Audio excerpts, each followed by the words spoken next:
بسم الله الرحمن الرحيم، والصلاة والسلام على أشرف الأنبياء والمرسلين سيدنا محمد وعلى آله وصحبه أجمعين. واليوم سوف يرعى معالي الدكتور وزير الأوقاف والشؤون الدينية افتتاح مجلس عال بتاريخ 10/4/2026.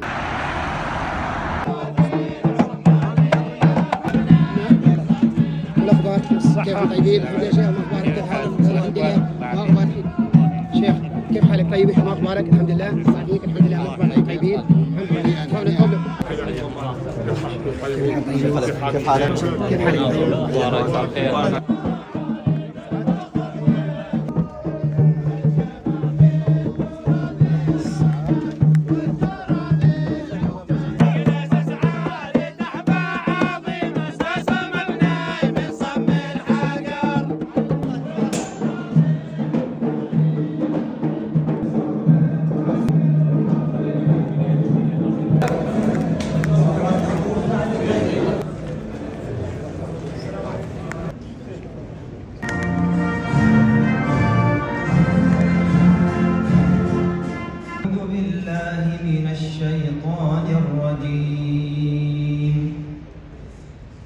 إن المتقين في جنات ونعيم وما ألتناهم من عملهم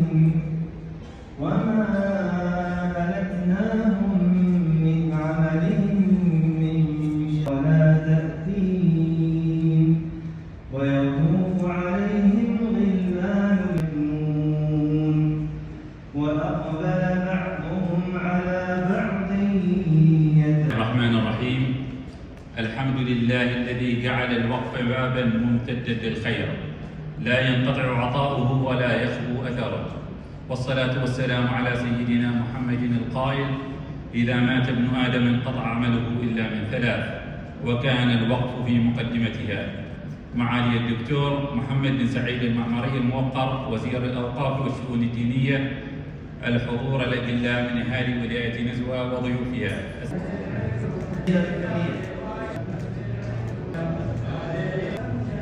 الفاضل الرواحي، دارنا مشاريع جودة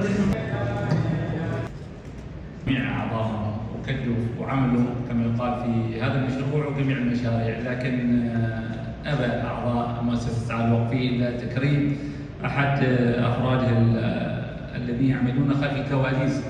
كان نكون إنه في أعمالنا ويكون في الميدان هنا من بداية المشروع إلى ما ظهر بهذه الصورة. ندعو الأخي وعضيدي راشد بن سالم بن راشد الشايعي، فليتفضل مشكورا.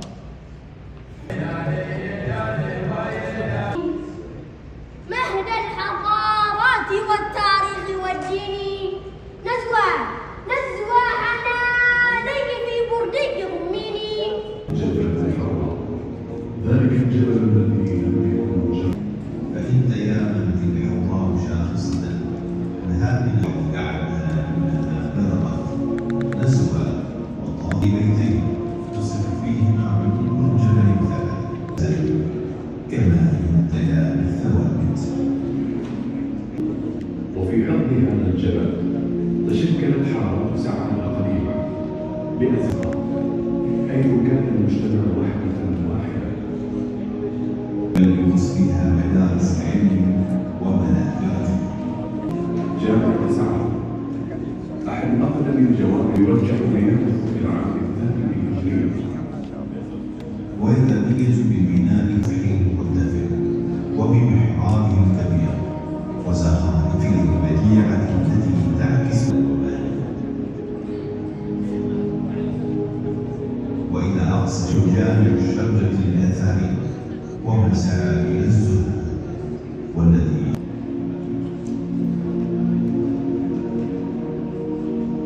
وما زالت الزراعة روحا نابضة للمنطقة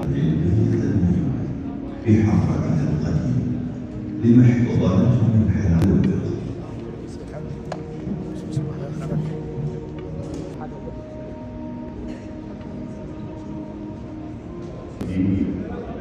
بوصفها رسالة حضارية قبل أن تكون بناءً هذه المساجد أحد أئمة عمان البارزين في القرن الثاني توفوا بالتطبيق والريحين الإمام الصالح علي بن جامع الروزي ممن أسهم في تصحيح مما يحرز مكانة سعد واعتبارها جانبا يرد على سكان منطقة صحراء الدولة قرابة يشكلون ما يقارب 3% من إجمالي سكان إلى مجتمع متوازن تحكمه القربة والعمل المشترك والانتماء.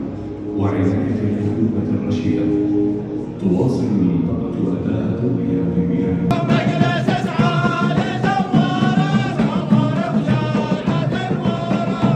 أسود أولاد الأسود أسود بحر الطنز.